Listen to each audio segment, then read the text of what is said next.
গতিকে ভিডিওটো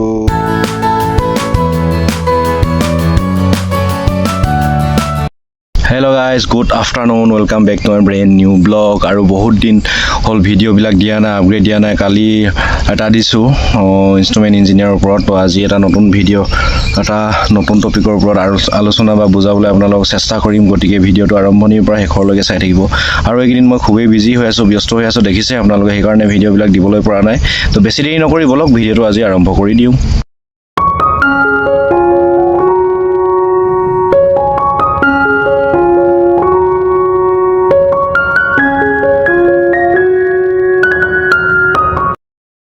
আৰু হয়তো আপোনালোকে থাম্বনেলখন চাই গমেই পাইছে মই আজি কিহৰ ওপৰত ভিডিওটো বনাম তো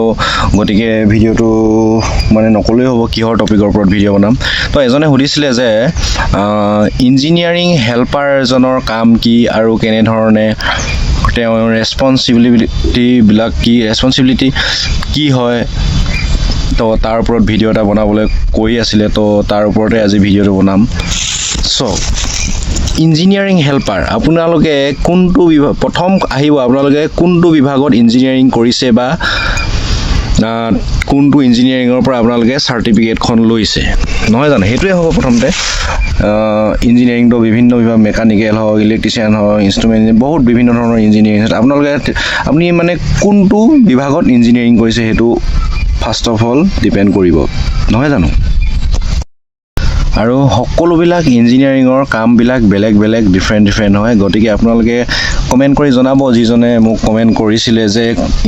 ইঞ্জিনিয়াৰিং হেল্পাৰৰ কাম কি কেনেকুৱা ধৰণৰ তেওঁ কিহত বা ইঞ্জিনিয়াৰিং কৰিছে হেতু নকলে মোক আৰু এটা কমন কথা আপোনালোকে যদি জিহত হলেও ইঞ্জিনিয়াৰিং কৰিছে আপুনি যদি হেল্পাৰ এজ এ হেল্পাৰ হিচাপে যদি হুমাম বুলি কৰিম বুলি ভাবিছে এটা ৰিগত তেতিয়া হলে আপুনি যদি ইলেক্ট্ৰিচিয়ান হলে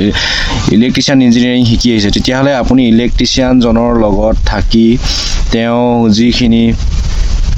অৰ্ডাৰ দিয়ে বা যিখিনি কাম কৰিবলৈ কয় সেইখিনি ফাৰ্স্ট অফ অল আপোনালোকে কৰিব লাগিব শিকিবলৈ চেষ্টা কৰিব লাগিব আৰু তেওঁ যিখিনি শিকায় সেইখিনি আপুনি আয়ত্ত কৰিবলৈ চেষ্টা কৰিব লাগিব ইলেক্ট্ৰিচিয়ান আৰু ইলেক্ট্ৰিচিয়ান হেল্পাৰ হিচাপে সোমাবলৈ হলে প্ৰথমতে আপোনালোকক সৰু সৰু কামবিলাক দিব আৰু মই কৈছো সৰু সৰু কামবিলাক দিব ডাঙৰো কাম দিব পাৰে সিনিয়ৰ জনৰ ওপৰতহে ডিপেন্ড কৰে যে এজন নতুনকৈ আহিলে ইঞ্জিনিয়াৰ তেওঁ কি কাম কৰিব দিব কিন্তু মই জনাত প্ৰথম ইঞ্জিনিয়াৰিং আপোনালোকে যদি কৰি আহিছে ক'তো অকমানো এক্সপিৰিয়েন্স নাই ডাইৰেক্ট ৰিগত সোমাম বুলি ভাবিছে যে হেল্পাৰ হিচাপে তেতিয়াহলে আপোনালোকক ইমান ডাঙৰ কামবিলাক কৰিবলৈ নিদিয়ে সৰু সৰু কামবিলাকহে কৰিবলৈ দিব আৰু মানে ৰিস্কি কামবিলাক কৰিবলৈ নিদিয়ে তেওঁক help only just for help কৰিবলৈহে আপোনালোকক ক'ব আৰু আপোনালোকক যেতিয়া হেল্পাৰ হিচাপে এজন ইঞ্জিনিয়াৰ হেল্পাৰ হিচাপে যদি এটা ৰিগত সোমায় তেতিয়াহলে আপোনাক বেলেগ ডিপাৰ্টমেণ্টৰ মানুহেও মাতিব পাৰে তেতিয়া আপুনি বেয়া পালে নহব বা খং উঠিলে নহব আপুনি যাব লাগিব আৰু খং উঠিলে বেয়া পালে আপোনাৰে মানে ক্ষতি হ'ব কিয়নো আপুনি এজন নতুনকৈ সোমাইছে নতুনকৈ কাম কৰিছে এটা ৰিগত সেইকাৰণে আপুনি শিকিবলৈহে চেষ্টা কৰিব লাগে যে খং উঠিব নালাগে বা তেওঁ মাতিছে বেয়া পাব নালাগে যে কেলে মাতিছে মোক মই এইটো বিভাগতহে কাম কৰিম এইটো যদি মনোভাৱ লৈ আহে তেতিয়াহলে আপুনি কাম শিকিব নোৱাৰিব কাৰণ আপুনি এজ এ ফ্ৰেছাৰ্ছ নহয় জানো এজ এ ফ্ৰেছাৰ্ছ হিচাপে আপুনি যদি শিকিবলৈ যদি আগ্ৰহ প্ৰকাশ নকৰে তেতিয়াহ'লেনো আপুনি হেল্পাৰ হিচাপে সোমাই কি লাভ নহয় জানো আপুনি কাম শিকিবলৈ আহিছে এটা ৰিগত গতিকে ইঞ্জিনিয়াৰিং আপুনি যদি ইঞ্জিনিয়াৰিং কৰি আহিছে যিকোনো ডিপাৰ্টমেণ্টত হওক তেতিয়াহ'লে আপুনি কামবিলাক শিকিবলৈ চেষ্টা কৰক আৰু হেল্পাৰৰ কাম কি বুলি সুধিছে তেতিয়াহ'লে মই এইটোৱে ক'ম আপোনালোকৰ হেল্পাৰৰ কাম হ'ল বিভিন্ন ধৰণৰ কাম দিব পাৰে মই ইয়াতে কৈ দিব নোৱাৰোঁ যে এইটোৱে কাম দিব সেইটোৱে কাম দিব আপোনাৰ এজন সিনিয়ৰ থাকে ইলেক্ট্ৰিচিয়ানৰ সিনিয়ৰ চিফ থাকে তেওঁলোকে কি কাম কৰিবলৈ দিয়ে তাৰ ওপৰতহে ডিপেণ্ড কৰে আৰু তেওঁলোকে যিটো কাম কৰিবলৈ দিয়ে তেতিয়াহ'লে আপুনি নিস্বাৰ্থভাৱে ভালকৈ কামটো কৰিবলৈ চেষ্টা কৰিব বা শিকিবলৈ চেষ্টা কৰিব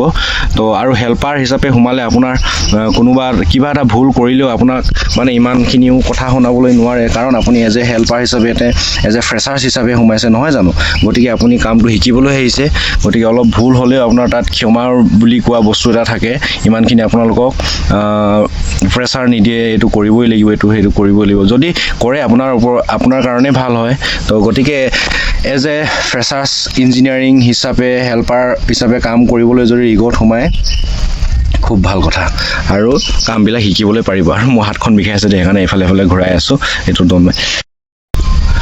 আৰু ইয়াতে আপোনাক এটা কথা ক'বলৈ বিচাৰিছোঁ